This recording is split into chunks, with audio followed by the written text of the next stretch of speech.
অনিবে আকাশ কুসুম প্রতিশ্রুতি আপনি যেটাকে বলছেন, অনেকে কি এটাকে ইন্টারপ্রেট করেন জন আকাঙ্ক্ষাটাকেই কি আপনি আকাশ কুসুম বলা যেতে পারে? জন আকাঙ্ক্ষা যে আকাঙ্ক্ষার মানে যেটা বহুল বলা হয় জুলাইয়ের আকাঙ্ক্ষা, জন আকাঙ্ক্ষার তো রকম ফের আছে। জামাতের জনগণের আকাঙ্ক্ষা, জামাতের সমর্থকদের জনগণের যে আকাঙ্ক্ষা, আর বিএনপি সমর্থকদের জন আকাঙ্ক্ষা এক না তো।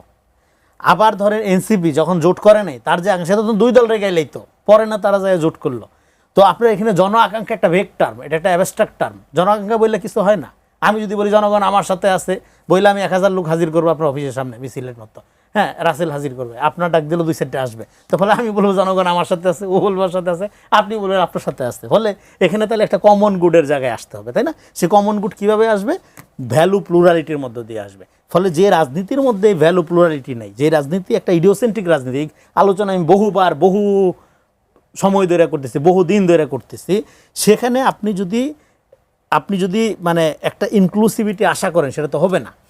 এটা একটা গেল। আরেকটা হলো যে এখানে যে সংস্কারের বিষয়গুলো নিয়ে তারা আপত্তি জানাচ্ছে, ধরেন গুম সংস্কার নিয়ে যে একটা আপত্তি জানাইলো, গুম সংস্কারের আইনটা বা যেগুলো ল্যাপস করে দেওয়া হয়েছে, একটাও ল্যাপস করা দেওয়া হয়নি, এগুলো ব্যাপক ত্রুটিপূর্ণভাবে তখন অ্যাডক ভিত্তিতে ইন্টারিম গভর্নমেন্ট করছিল। ফলে নির্বাচিত সরকার, পার্লামেন্ট এটা তো এইভাবে করতে পারে না, তাকে পরিপূর্ণভাবে করতে হবে। করার জন্য তারা যাচাই বাছাই করতেছে, করে এখন ওয়েবসাইটে উঠাই দেওয়া হয়েছে।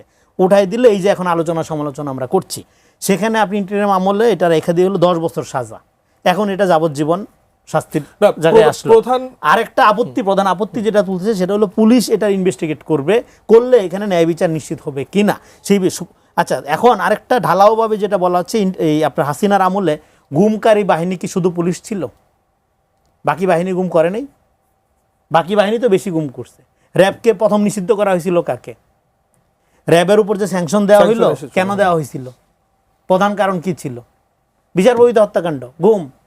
তো সেখানে আরেকটা হলো পুলিশ ইনভেস্টিগেট করার জন্য, হ্যাঁ এখানে আমরা সমালোচনা করছি সরকারের, যেটা যে দৃষ্টি আকর্ষণ করছি যে হ্যাঁ পুলিশ তদন্ত করবে, ঠিক আছে, এবং পুলিশকে এই জন্য প্রফেশনাল করতে হবে, অ্যাকাউন্টেবল করতে হবে। পাশাপাশি কমিশন তদন্ত করবে, এটা হইতে পারে না। তাহলে কমিশনকে আবার আরেকটা জনবল দেওয়া, ওইটাকে আবার আরেকটা ইনস্টিটিউট আকারে গড়ে তুলবে। সেক্ষেত্রে আপনি এই তদন্ত ক্রস চেক করার জন্য আরেকটা এজেন্সিকে আপনি দায়িত্ব দেন, মানে পুলিশ তদন্ত করবে।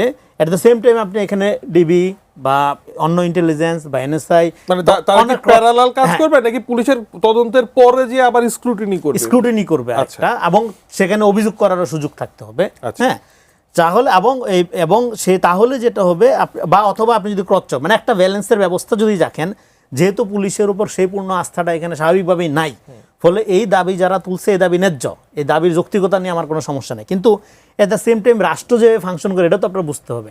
তদন্ত করা, এই ধরনের বিষয় আসলে ডিল করার জন্য আপনি বানাইছেনই তো পুলিশ বাহিনী। তাহলে ইদার আপনাকে প্রথমত পুলিশ বাহিনী ঠিক করতে হবে, অথবা পুলিশ বাহিনী যাতে ঠিকভাবে কাজ করে তার জন্য চেক অ্যান্ড ব্যালেন্সের জন্য একটা ফোর্সকে আপনার এমপ্লয় করতে হবে।